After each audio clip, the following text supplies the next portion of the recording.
Bienvenidos una vez más, hermanos, a este segundo video, la parte 2 de el propósito que Dios tuvo al liberar a Israel de Egipto.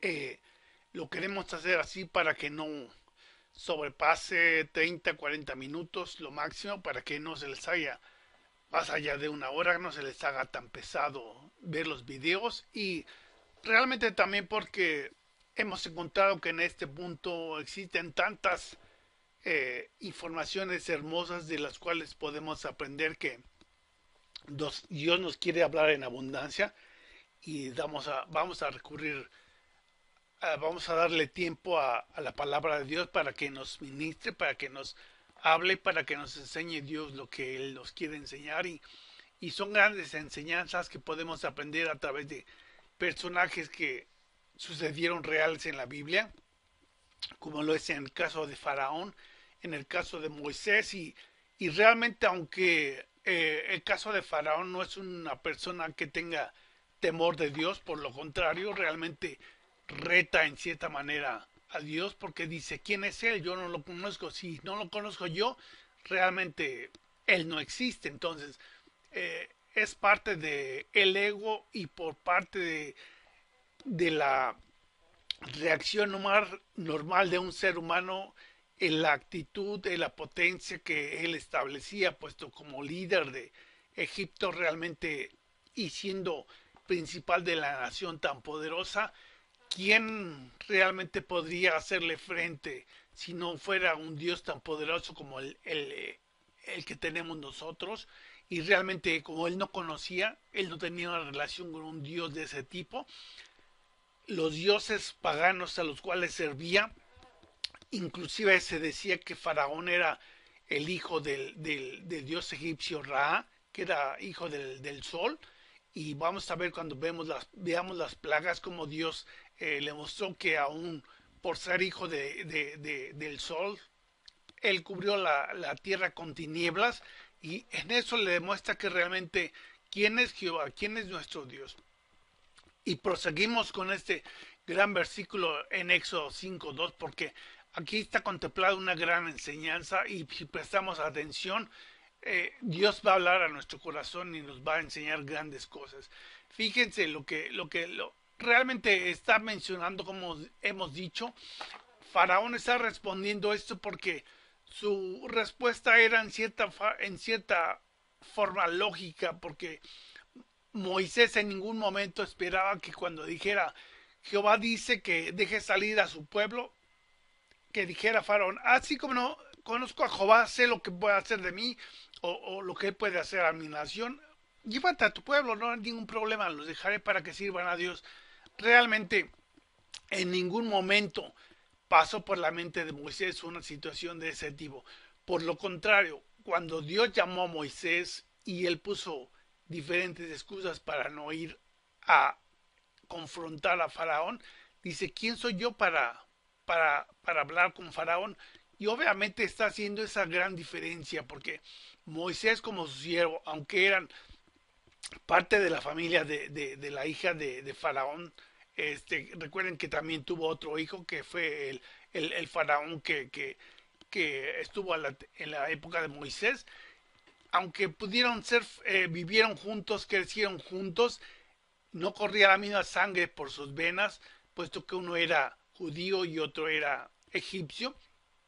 Realmente podía Moisés contemplar lo que es la distancia de personalidades, porque realmente Faraón era un ser supremo, por decirlo así, por un personaje, un personaje poderoso que podía hacer con las naciones, con la nación de Egipto, con quien quisiera, lo que él quisiera, porque realmente tenía esa autoridad para hacerlo.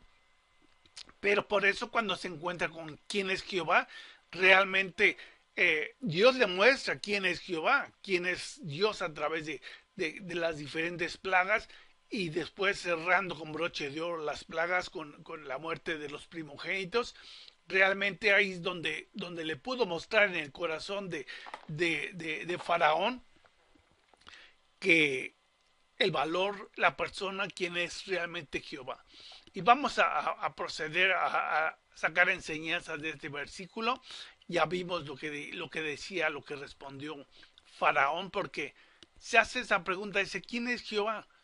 Para que yo oiga su voz y deje de ir a Israel. Realmente está diciendo, ¿quién es él para que yo obedezca sus peticiones? Y luego deja algo en claro aquí que se los he mostrado, se los he dicho, que realmente cuando dice yo no conozco, esta palabra conocer, conozco en, eh, en hebreo, es la palabra, es el verbo yada, y el verbo yada significa conocer a alguien por tener una relación personal con esta persona. En este caso hablamos de Dios. Es la misma palabra que pronunció Raab cuando dice yo sé, yo conozco, yo tengo intimidad con Dios, yo sé lo que va a pasar por la relación que guardo con Él. Eso es lo hermoso que habla la palabra de Dios en sus idiomas originales. Y como te mencioné, te invito a que cheques el video 8 que está en este mismo canal, donde tratamos el tema del rap y el poder de las palabras y sobre todo de la creencia, de la relación que tiene con Dios. Cuando ella dice yo sé, es realmente porque se ha ganado esa relación que existe entre ella y entre Dios. Ahí te explico cómo está expresado el verbo en hebreo, inclusive qué tipo de verbo es, que es una acción terminada, concluida, y toda la grandeza de ese pasaje yo sé que lo vas a deleitar si le brindas unos momentos para consultar ese video, así es que es el video número 8 que es hermenéutica con hebreo, para mostrarte las riquezas que podemos obtener cuando nos concentramos en aprender brevemente. Realmente queremos aprender lo más básico, ligeramente lo que es el idioma griego y el idioma hebreo. Lo podemos comprender. No necesitamos ser unos eruditos para realmente conocer las riquezas de estos idiomas, sino recuerden que los idiomas originales giran alrededor de los conceptos de la hermenéutica, de la exégesis, que es el contexto histórico, lo que es el trasfondo histórico, lo que es el trasfondo histórico, el contexto literario y lo que viene siendo lo que es el círculo principal de todo, lo que es la unidad de la revelación. Así es que te invito a que veas ese video. Proseguimos aquí con esta interesante pregunta. Imagínate a Faraón realmente porque aquí viene una enseñanza grande y realmente pienso que no hemos invertido tiempo y es lo que quiero hacer con este texto porque es una persona poderosa y realmente nos vamos a dar cuenta que el nivel que tú y yo podamos guardar con respecto a lo que Faraón podía complementar o lo que podía hacer por ser un poderoso soberano de su nación, realmente no importa eso porque en ocasiones si lo aplicamos a nuestra vida, la gente en la actualidad cuando hablamos de Dios, cuando hablemos del cambio que Dios puede lograr en sus vidas, realmente dicen ellos en forma egoísta, en forma despectiva, ¿quién es Dios para que yo me pueda vivir o me pueda someter a una vida de santidad o que haga esto o que deje de cometer adulterio o que deje de cometer fornicación o que deje de hacer otro pecado o al otro? Realmente, ¿quién es Dios? O en ocasiones no lo expresan, no lo manifiestan literalmente en esas palabras, quién es Dios, quién es Jehová, pero con sus actitudes lo están corroborando que Dios no es nada para ellos, no significa nada. Si nosotros, imagínense, hablando de uno de los ricos más grandes en Estados Unidos, como lo es, como lo es Bill Gates, creador de los programas de computación, lo que es Windows, imagínense que le digamos, mira, en Dios puedes encontrar la solución. Se reiría por completo en nuestra cara para decir, ¿solución de qué? ¿Qué necesitas para que yo te dé? Tengo miles de millones de dólares a mi disposición. Nada más contéstame para qué quiero yo a tu Dios que me estás predicando. Y eso es lo que hace la gente, pero los que nos hemos sometido a la voluntad de Dios, que nuestra en condición, por eso dice Jesucristo en su palabra, en las bienaventuranzas del monte, bienaventurados los humildes, los pobres de espíritu, los que son fáciles de que se humillen, de que puedan mostrar su condición, porque a través de esa actitud, ellos heredarán el reino de los cielos. Entonces, la gente en ocasiones cuando oye el nombre de Dios, no crean ustedes cuando transmiten el Evangelio, no esperen ustedes que caigan rendidos y que digan, ¿dónde está Dios? Como dice el libro de Hechos, cuando los judíos en el capítulo 2 Pedro les decía acerca de Jesús, y dice, hermanos judíos, ¿qué haremos? ¿Qué necesitamos hacer para reconciliarnos con Dios? Y Pedro le dice, bueno, pues arrepiéntanse, bautícense. La gente no pienso, la mayor parte de la gente no dirá eso porque el compromiso que pide Dios, como hemos dicho, hasta el cansancio, y lo seguiremos diciendo, no nos cansaremos de mencionarlo, el nivel de santidad que Dios nos pide para vivir es lo que menos quiere la gente someterse ahora. Aún como cristianos, aún como creyentes, hay mucha gente que cree que con el hecho de ir a la iglesia, con el hecho de hacer buenas obras, con el hecho de diezmar, ya tienen contento a Dios y viven una vida desordenada, una vida que cualquier impío puede vivir. Eso no es lo que Dios quiere. Dios nos ha llamado con el concepto de eclesia, eclesia compuesto por dos palabras, ek, que es fuera de, y la palabra eclesia que quiere decir uno llamado. Entonces, uno llamado afuera para impactar, para poder, vamos a salir fuera del valor, del sistema de valores de este mundo, es lo que va a hacer la diferencia. Si podemos decir que existe una diferencia entre los creyentes y no creyentes, ¿cuál sería la diferencia que podríamos decir que existe? Es realmente, debe ser en cuanto a nuestra forma de vivir. Por nuestras buenas obras, como dijo Jesucristo, glorificarán a Dios. Y esas buenas obras se refiere al hecho de vivir lo que Dios nos ha enseñado, lo que Dios nos está pidiendo. Entonces, más allá es bueno evangelizar, proclamar el nombre de Dios, pero principalmente ese es el segundo punto. El primer punto es vivir lo que Dios nos pide. Porque si le hablamos a la gente de que Dios puede salvarles de su situación o puede hacer grandes milagros en su vida, realmente la gente cuando conoce nuestra forma de vida seguirá decepcionada de Dios porque nosotros le estamos transmitiendo qué tipo de Dios tenemos. No realmente lo que Dios es, pero sí en cierta forma lo que hemos creído, lo que ha impactado a nuestra vida, lo que ha hecho Él nuevo a nosotros. No ha hecho nada porque no vivimos como Dios quiere. Entonces, no porque estemos ofreciendo al mundo un Dios de baja categoría, no, sino simplemente no mostramos con nuestro estilo de vida, no glorificamos a Dios primero antes que proclamar el Evangelio. Entonces, aquí hay gente que dice, ¿quién es Jehová? Realmente tenemos que ser honestos y antes de aceptar a Cristo dijimos, bueno, también, ¿quién es Dios? Dios demanda esto. Y nací yo en un país en México, donde no se predicaba el Evangelio, donde el Evangelio era prohibido.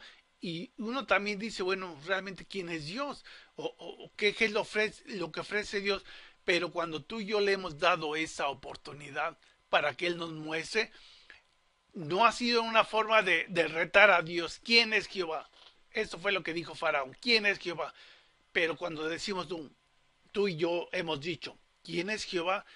En el propósito de saber más de lo que pide ese Dios santo, Dios nos ha mostrado con placer, con amor, y a todos aquellos que han recurrido a su palabra, a su protección, ha sido lo mismo. Porque imagínate hablando del caso de Rahab, cuando ella practicaba idolatría y adoraba a la diosa Tartot en la ciudad de Jericó, cómo ella estuvo dispuesta a comprometerse con lo que Dios le ofrecía y a través de la comunión. No pienso yo que fueran tratos de 2, 3 horas y sabes qué, sí, Dios, ya te adoro, ya te venero. No, pero sí a través del tiempo se fue dando cuenta que ese Dios grande, ese Dios que cambió, que destruyó a la nación poderosa de ese tiempo como lo fue Egipto, era un Dios verdadero. ¿Y qué es lo que hizo eh, Rahab? A, a apelar a que quería pertenecer al pueblo de Dios. ¿Y de qué forma perteneció al pueblo de Dios? Que posteriormente ni ella se lo esperaba, ni los judíos, que ella, como de la tierra de Canaán, de Jericó, ella formara parte. Solo hay dos mujeres, Rahab en la Biblia, solo hay dos mujeres en la Biblia que son que no son judías, que no pertenecen ni al tribu de Israel ni a la tribu de Judá, y que las mujeres que son Rahab de Jericó o esta movita que se llama Ruth, que las dos están en la genealogía de nuestro Señor Jesucristo, la genealogía del Mesías. Eso es importante, así es que cuando dice aquí yo no conozco a Jehová, no estaba diciendo mentiras, no tenía claro qué relación con Dios, porque una persona de esta importancia, de esta trascendencia, ¿cuándo le iba a dedicar tiempo para buscar a ese Dios? Y entonces era inconcebible para él, pero en ninguna parte vemos que cuando Dios lo humilló a través de la primera, segunda, la tercera plaga, Faraón fuera a decir, bueno, ¿sabes qué? Ya párale Dios porque sabes que no te conocía al principio, pero si eres un Dios poderoso, eres un Dios diferente a lo que Anubis, a lo que Dios da, dioses egipcios me pueden ofrecer. Entonces, déjame en paz, llévate a tu pueblo y tú tienes razón, eres un Dios poderoso, eres un Dios vivo, porque los dioses que tenía, los diferentes dioses que adoraban, incluso el pueblo de Israel en Egipto, eran dioses paganos, dioses de piedra que no tienen vida, que no, como dice la palabra de Dios, que tienen nariz y no respiran, que tienen ojos y no ven, son dioses hechos por manos del hombre, no así nuestro Dios, sino que dice la palabra de Dios, y es una expresión que a veces mucha gente no entiende cuando dice yo endureceré el corazón de Dios. No es que realmente lo esté endureciendo literalmente, sino que da diciendo que a través de la actitud que no va a cambiar, y es difícil que un personaje de este tipo pueda comprender la riqueza que este Dios tiene, porque cuando él había tenido la relación con algún otro Dios que pudiera darse cuenta que era un Dios vivo, un Dios poderoso. Cada uno de los dioses, cada una de las deidades egipcias eran dioses de barro, eran dioses de piedra, que inclusive tenían cada uno de ellos eh, la cara de un águila, la cara de un coyote, de la cara de... No eran humanos, eran una mezcla de animales y deidades, de humanos que realmente la gente, el ser humano se ha engañado para tratar de, de ponerle imagen, de ponerle semejanza a Dios, cuando Dios nunca se ha mostrado en una forma plena para que le adoremos. Entonces, nosotros actualmente en nuestras iglesias no adoramos imágenes, no adoramos Dios es representado por esto, por aquello, porque Dios es mucho más grande de todo eso. Entonces, lo que está diciendo aquí Faraón es, yo no le conozco. Y es lo que tratamos de ejercer cuando predicamos el Evangelio. Primero vivir el Evangelio. Primero hacer que Dios haga grandes obras de santidad en nuestra vida. Y ya que estamos en ese canal, ya que estamos en ese cometido con Dios, entonces ahora sí, Dios, úsame para tu gloria y permite hacerle conocer a otra gente quién eres tú. Pero si no hay evidencias en nuestra vida de quién es Dios, entonces la gente dirá, ¿quién es Jehová? Porque yo no veo en ti nada. Tú hablas muy bonito de Jehová o de Dios, pero ¿quién es Él? Porque yo no lo conozco. Y cuando vivimos una vida piadosa en las manos de Dios, la gente se puede decir, porque decir, oh, sí, realmente yo a Dios inmerso en tu vida, porque te he visto sufrir, te he visto padecer en cosas injustas o en esto, en aquello, y se nota como Dios ha hecho, te ha mantenido en prosperidad en todo lo que haces, sin que nosotros hablemos en gran manera, porque Dios es el que habla a través de lo que hemos vivido, de lo que somos. Si no somos creyentes, si no vivimos esa creencia en Cristo, la gente nunca va a poder entender que predicamos a un Dios grande. Muy bien, ahora vamos a hablar de lo que son las plagas, cómo las plagas fueron un motivo para poder mostrar. Hemos hablado de la grandeza, o no de la grandeza, sino del gran número, de la gran cantidad de dioses que existía en Egipto. Y fíjense, aquí son 10 plagas, pero que cada una de las plagas va con el propósito de ejercer la autoridad de Dios, de mostrar su soberanía, su poder, su grandeza sobre cada una de las deidades de Egipto. Y el primero, la primera de ellas, la primera plaga fue en el río Nilo. Y ustedes lo saben, el río Nilo para ellos constituía una especie de Dios, porque el río Nilo, al brindar grandes cantidades de agua, era como aquel que brindaba la vida. Cuando hay agua, hay riqueza, hay abundancia de cosechas, y la gente vivía en cosechas abundantes porque podían extraer agua del río Nilo, y el Nilo era considerado como uno de los dioses de Egipto. Vamos a leer lo que dice aquí. El agua del río Nilo se convirtió en sangre. Fue un ataque directo al dios egipcio. ¿Cuál? Al dios egipcio que se llamaba Api, que dice que es el dios de las inundaciones del río Nilo. El río Nilo, por tener abundantes aguas, era considerado como un dios entre los egipcios. ¿Se dan cuenta cómo cada una de las plagas va encaminada para mostrar la superioridad, el quién es Jehová, sobre la pregunta de Faraón? Esta pregunta te contesta quién es Jehová, ¿no? Vamos a la segunda. La segunda dice que la tierra se infestó de ranas. Y fíjate, los dioses Api y el dios Ect estaban relacionados con las ranas. Entonces, era como decirle al pueblo de Egipto, bien, pues estos dioses que tienes tú, que tienen inclusive hasta cara de rana, con cuerpo de humano, te protegen de los que son semejantes a tus dioses. Para nada. Tampoco esta segunda plaga te habla acerca de quién es Jehová, porque las primeras dos plagas afectaron tanto al pueblo de Israel como al pueblo de Egipto. Ya la tercera plaga ya nada más le afectó a lo que fue a la nación de Egipto. Ya el pueblo de Israel fue libre de estas.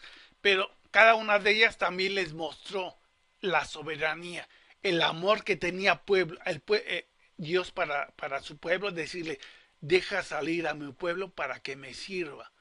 Y esa palabra me sirva es una palabra completa donde dice para que me conozca, para que sepa lo que soy, para que nunca se lleguen a preguntar quién es Dios, para que le obedezca, quién es Jehová, como dijo Faraón. Y la tercera plaga fue una plaga de piojos del polvo de la tierra que ellos consideraban como algo sagrado, se convirtió en piojos. Entonces, ¿dónde está tu Dios que está relacionado con el polvo, con la tierra, para que te proteja de esta infección de piojos que salió del mismo Dios, de la misma parte que tú consideras como Dios, que es la tierra? Entonces, fíjense cómo realmente Dios obra con poder y con misericordia para que su pueblo también, y obviamente los egipcios, muchos de ellos cambiaron porque se dieron cuenta, al no tener la autoridad que tenía Faraón, se dieron cuenta de su necesidad de que, de que Dios es un Dios verdadero, es un Dios poderoso. Por eso hicieron esa decisión. La cuarta plaga fue el enjambre de moscas y está relacionado a la quinta porque en base a las moscas mucho ganado murió y dice que el dios egipcio Amón era un carnero que consideraban un animal sagrado, un dios para los egipcios. Y aún en Dios, como lo fue Amón, fue también humillado, fue puesto en evidencia que no hace nada como lo que sucedió en el tiempo de Elías, cuando todo el pueblo judío, no más tarde, sino, bueno, más tarde, cuando el pueblo de Dios confiaba en Baal, y Elías dice, el Dios que responda con fuego del cielo, ese sea Dios. A ese Dios adoremos. ¿Y quién respondió? Baal, en ninguna forma. Lo hizo nuestro Dios.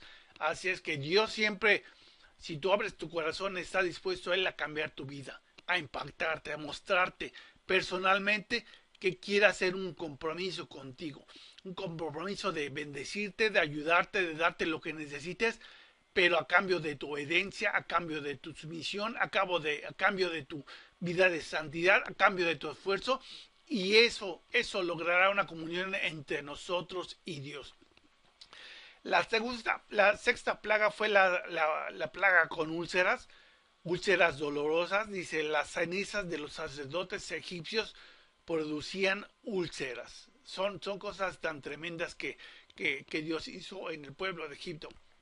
Luego, no, no conforme con estas plagas, decía Moisés en cada una de las plagas, deja salir a mi pueblo.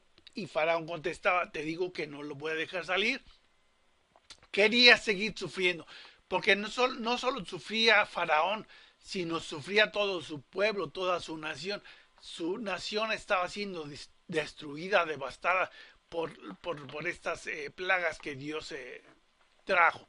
Y la séptima de ellas es la tormenta de granizo, que dice que devastó la vegetación, las grandes cosechas que tenía por la influencia de la abundancia de agua en el río Nilo, fueron devastadas por la vegetación. Destruyó las cosechas de cebada, mató a los animales porque no era granizo, y cuando ustedes lo han visto, cuando cae granizo del cielo, viene y baja con una velocidad, con una potencia que en ocasiones hemos visto carros del cofre o del toldo que están dañados porque realmente los pedazos de nieve, los pedazos de hielo, de granizo, son armas, son como balas, son proyectiles que caen del cielo. Entonces, también pasemos ahora a la plaga de langostas. Lo que sobró aquí en estas vegetaciones, en estas cosechas, en estas eh, eh, todo lo que habían sembrado los egipcios, todo lo que no fue destruido por el granizo, fue devastado por las langostas. Las langostas, la plaga de las langostas, traídas por un viento oriental, consumió la vegetación que había sobrevivido de la tormenta de granizo. Los dioses Isis y Serafis eran considerados como protectores de las hortalizas, de todo lo que tenía de bienestar los egipcios. Bien, y a pesar de todo esto, Faraón seguía sin humillarse a Dios, sin reconocer que Dios no existía. Muy bien, entonces habíamos dicho que al principio que Faraón era considerado como hijo de Ra. Ra era el dios el dios Sol. Entonces el dios Sol tenía un hijo que Faraón era considerado como su hijo. Y aquí en el capítulo, perdón, en la plaga 9, que Dios convierte las tinieblas, le está diciendo, tú que eres el hijo de Ra, tú que eres el hijo del sol, o tu hijo o tu dios Ra, que es el sol, ¿dónde está? Hay tinieblas. ¿Quién puede sacarte de estas tinieblas?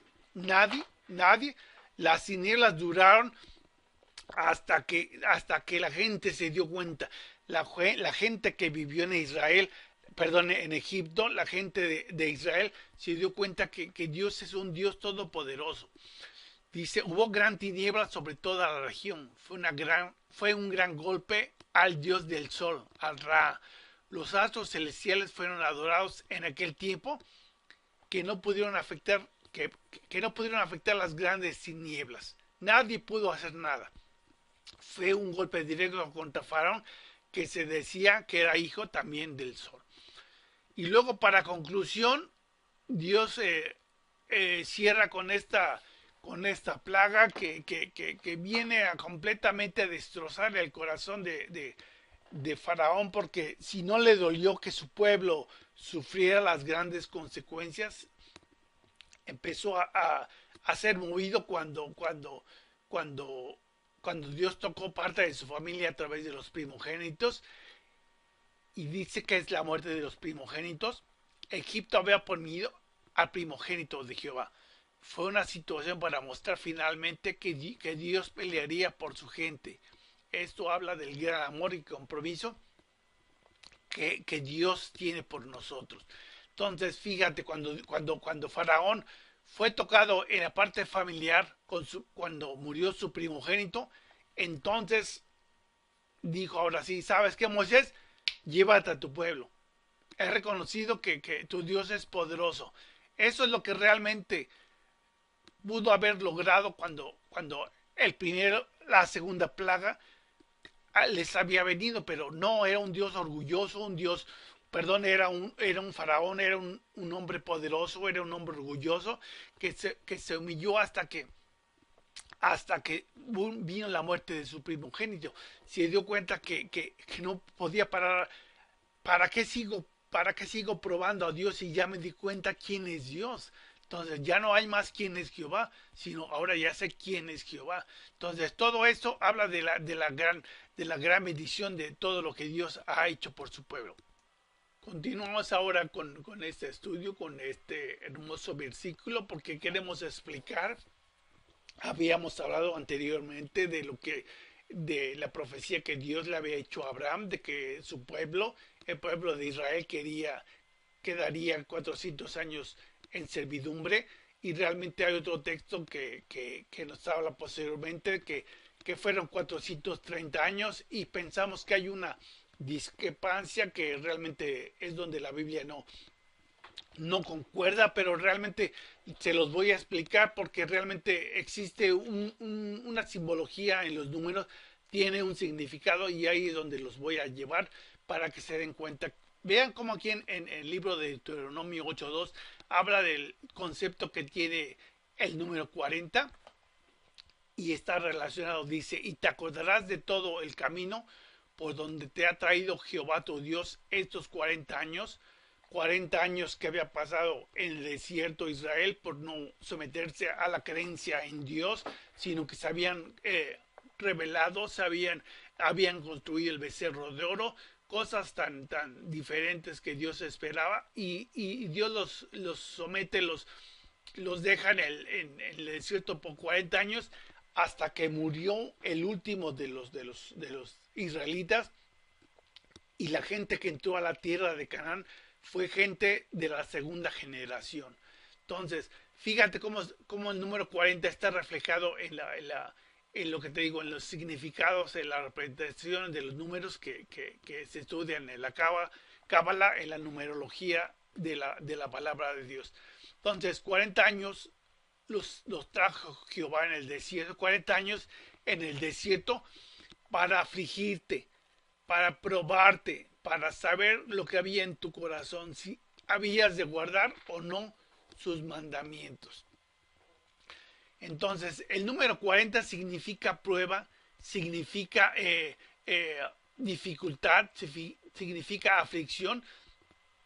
Y no tan solo en eso, también lo podemos ver aquí, el texto de Lucas 4.2, como dice que por 40 días y era tentado por el diablo, Jesús, que no comió nada en aquellos días pasados, los cuales tuvo hambre. Fíjense, entonces el número 40 está relacionado con la tentación, con la prueba, con la dificultad y obviamente en la prueba que Dios le puso al pueblo de Israel, no salieron victoriosos, puesto que cada uno de ellos murió en el desierto y entró la segunda generación a la tierra prometida. En el caso de Jesús nos damos cuenta y sabemos el resultado que él salió victorioso de la prueba y hubo 40 días donde no comió, pero realmente nos damos cuenta como hubo victoria con poder y con autoridad vino a predicar el Evangelio, porque él pasó esta prueba, se sometió a los conceptos que venían de Dios para darnos muestra de lo que Dios puede hacer en nuestras vidas. Y aquí está el texto que estamos mencionando, que mencionamos en un principio en el video anterior, donde está en Génesis 15:13, que sigue hablando de la numerología. Así es como lo vamos a atacar para explicar los conceptos que fluyen de estos textos. Y en ninguna manera se contraponen ni están dando información diferente. Se está mencionando con un propósito y déjenme decirle cuál es. Entonces Jehová dijo a Abraham, ya lo hemos leído, ten por cierto que tu descendencia morará en tierra ajena. Se lo estaba diciendo mucho antes que existiera el pueblo las 12 tribus del pueblo de Israel. Dice, tu descendencia morará en tierra ajena, y sabemos que fue Egipto, y será esclava, y será oprimida 400 años. Dice, pero tenemos esta información también en la Biblia, en Éxodo 12:41, que nos dice, y pasados los 430 años, en el mismo día, todas las huestes de Jehová salieron de Egipto. Y es cuando decimos, a ver, espérame un momento. Fueron 400, Dios está diciendo a Abraham que fueron 400 años, y aquí la Biblia nos sigue diciendo a través de Dios que fueron 430 años. ¿Cómo está? Y algunos que no interpretan correctamente la Biblia dicen, bueno, pues es que pudo haber sido el error de algún escriba que no anotó bien, que un error de los copistas que pusieron, que copiaron la ley, que copiaron de los originales a los manuscritos actuales, y no tiene que ver nada con eso. Simplemente permítame seguir explicando. Dice aquí, hay una pregunta, dice, ¿cómo resolvemos esta aparente contradicción de que aquí habla 430 años, 400 años, y que habla 430 años? ¿Cómo está si Dios está hablando en ambos pasajes, puesto que es su palabra? ¿Está hablando, cómo está dando informaciones diferentes o qué es el objetivo? Entonces, déjenme mostrarles cuál es. Nosotros sabemos que no existe contradicción alguna en los pasajes bíblicos, pero para encontrar la verdadera interpretación tenemos que utilizar los elementos que la hermenéutica y la exégesis nos ofrecen. La correcta interpretación de la Biblia toma tiempo para conocer los elementos que se usan para hacer dicha interpretación. Hemos hecho énfasis en ofrecer en forma gratuita para todos ustedes, para los que quieran, el libro que se llama Manual de Interpretación Bíblica. Parte de los videos están en este canal también. Si no quieres leer el libro, ve los videos, están en una forma ágil y con gráficas, en unas presentaciones atractivas que te enseñarán y te darán lo básico para poder hacer una interpretación más correcta. Y seguimos hablando para los que quieran el libro. Este libro viene en formato PDF, que significa que lo podemos enviar sin costo a tu email y que lo puedes descargar a tu computadora, a tu tableta, a tu teléfono. Lo puedes leer cuando quieras, especialmente cuando tienes que esperar. Por ejemplo, cuando vas al médico, cuando tienes que hacer cosas donde tienes que esperar que tu vehículo, por ejemplo, le cambien el aceite o le estén arreglando las llantas, o donde tengas que esperar, en lugar de estar viendo o teniendo la tentación de ver cosas deshonestas, invierte el tiempo en videos que hemos creado para la gloria de Dios y para el enriquecimiento de tu alma. Así es que Aquí los tenemos en este canal. Tenemos de ese libro, salieron como más de 40 videos donde explicamos las bases del hebreo, las bases del griego, las bases de la hermenéutica, las bases del exégesis. Son temas tan importantes que hemos logrado con la ayuda de Dios para honra y gloria de su santo nombre. Dice, pero lo importante de todo esto es que conozcas, que aprendas el proceso de la interpretación, ya sea que lo quieras leer en forma escrita o lo puedas ver en videos como tú gustes, pero aquí mira, te estoy marcando basicsbiblical@yahoo.com. Envíame un correo aquí, solicítame la copia del libro, dime cuál es tu email, a dónde te lo puedo enviar y con gusto te lo enviaré sin ningún costo para que sigas glorificando a Dios o ve tus videos. Decide lo que sea más confortable para ti. Si dice, si tú consultas algún comentario bíblico con respecto a esta diferencia, te darás cuenta que lo que pretenden decir sobre este caso es el atribuir el error a posibles personas que copiaron la Biblia, ya lo habíamos dicho, respuesta que te confundirá más porque pensarías, bueno, es que entonces toda la palabra de Dios pudo haber tenido errores y los copistas se equivocaron. No, realmente no es cuestión de error de los copistas de la Biblia, sino realmente se debe a que los comentaristas hacen o emiten juicios sin saber de lo que están hablando. No tienen experiencia en hermenéutica, en exégesis, para poder interpretar propiamente, porque si has leído los comentaristas, en ningún aspecto cuando mencionan en números, hablan de lo que significan los números. Entonces, seguimos adelante. Este tipo de respuestas proviene de gente que no conoce las Sagradas Escrituras, que no tiene relación con Dios, y por eso la urgencia de que tengas este material, de que veas estos videos para que enriquezcas tu vida.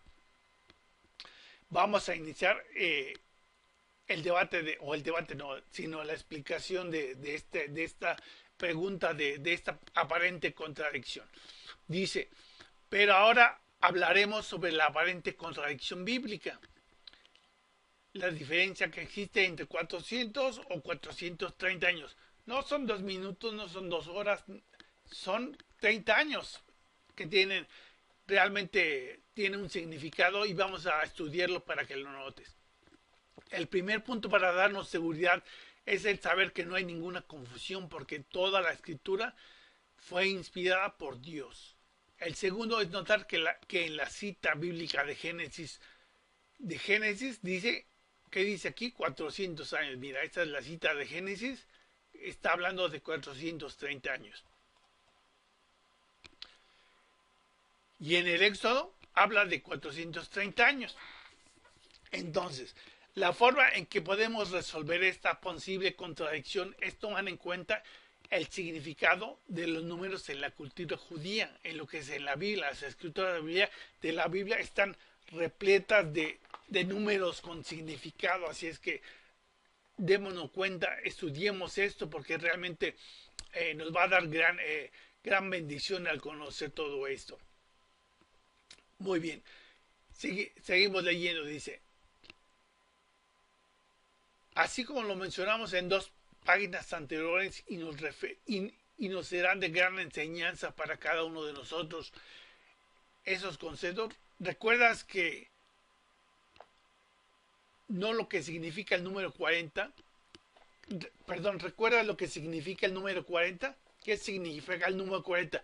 Lo vimos como introducción a esta parte de explicación de este texto.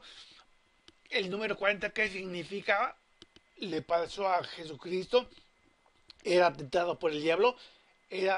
40 significa tiempo de tribulación, tiempo de angustia, tiempo de aflicción, tiempo de prueba principalmente. ¿Qué es lo que habría en tu corazón si habrías o no de guardar los mandamientos de Dios? Entonces, ten este concepto en tu mente, lo que significa el número 40. El 40 significa tiempo de prueba. Y aquí va la explicación. Y el número 400 no es otra cosa que el resultado de 40 por 10. ¿Cuánto es 40 por 10? Aquí está, 400. Pero ¿qué significa el número 10 para los judíos? Porque 40 por 10 es 400. ¿Qué está queriendo decir? Vamos para allá. El número 10 significa terminación, significa conclusión, significa maduración. Lo que está Dios mencionando a Abraham es que Israel tendría un tiempo de prueba que los llevaría a la madurez para conocer a Dios, en vez de mencionar los años exactos. Dios no quiere mencionar exactamente los años que va a pasar Israel, sino está jugando con los números, con su significado, que le está queriendo decir. Si tú me preguntas por qué existía ese tipo de mensajes en los números, no lo sé, porque así existía, así ha existido en la cultura judía, y eso es únicamente, más que contestarlo, tenemos que aceptarlo y tenemos que aprenderlo para sacar los significados. Así es que lo que significa que el 40 que era tiempo de aflicción y 10 que era el tiempo de terminación, de maduración, de plenitud, lo que está haciendo es que Dios le está diciendo que tendrían un tiempo de prueba que los llevaría a madurez para conocer a su Dios, en vez de mencionar los años exactos que pasarían como esclavos. Ese no fue el propósito de la profecía de Dios. La numerología, como decíamos, que Cábalas es en hebreo, significa lo mismo, significado por medio de los números, es sumamente importante para la cultura judía. Por ello es que en la Biblia casi todo está llena de números, elementos que dan un significado más completo al proceso de la interpretación. Si queremos hacer una mejor interpretación, tenemos que informarnos qué significan, cuál es el significado de los números. Muy bien, dice, asunto que aclara la cita bíblica, la cita bíblica en Éxodo. Esta señala el tiempo correcto que pasaron en Egipto. El tiempo exacto que pasaron los judíos fue 430 años, pero los 400 que se mencionan en Génesis es una forma de decirle a a Abraham, de decirle, tu pueblo será sometido, vivirán en una nación extraña y vivirán de esta forma como esclavos y pasarán un tiempo de aflicción hasta que me lleguen a conocer. Entonces, pero en realidad fueron 430 años los que físicamente vivieron el pueblo de Israel en la nación de Egipto. Por tratarse de que los 430 años fueron el tiempo que pasó el pueblo de Israel en Egipto. Entonces, Gálatas 3:17 nos confirma y nos dice, vean lo que está escrito, dice, esto pues digo, el pacto previamente ratificado por Dios para con Cristo, la ley que vino 430 años después no la abroga para invalidar la promesa. Está hablando de que el pueblo de Israel, aunque pasó 430 años en Egipto, Dios no invalidó su promesa. ¿Con qué propósito pasaron esos 430 años físicamente, pero 400 hablando metafóricamente? Ese tiempo de prueba, ese tiempo de madurez para conocer a Dios.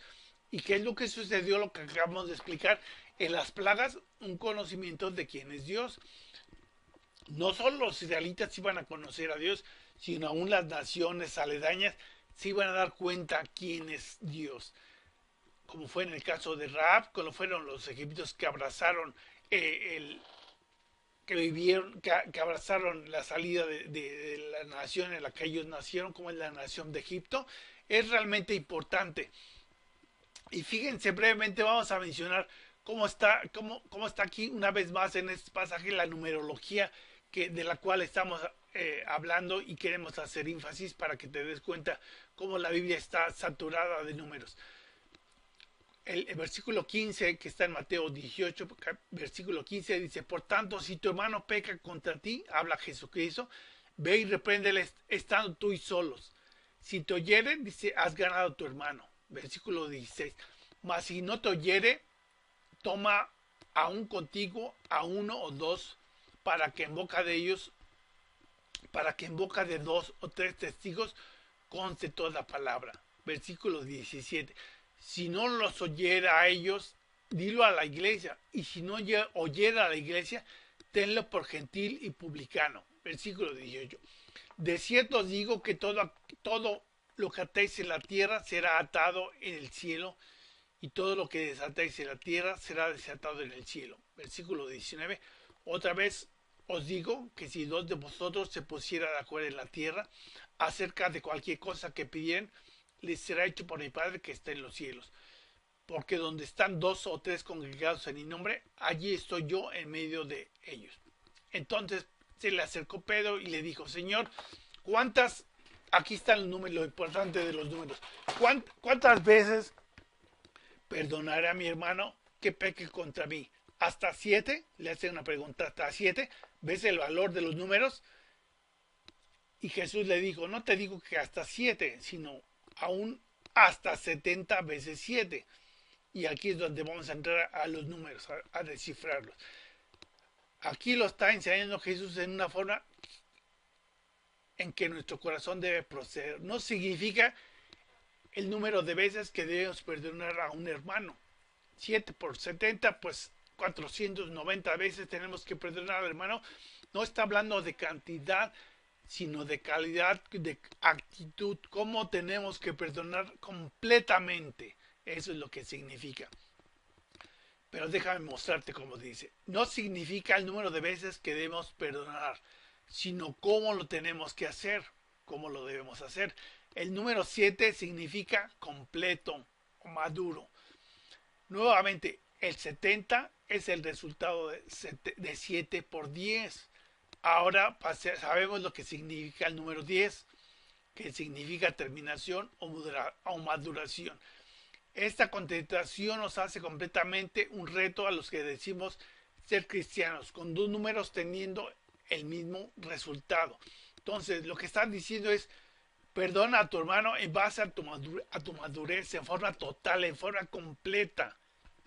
Entonces, eso es lo que realmente está queriendo ejercer Dios a través de su palabra.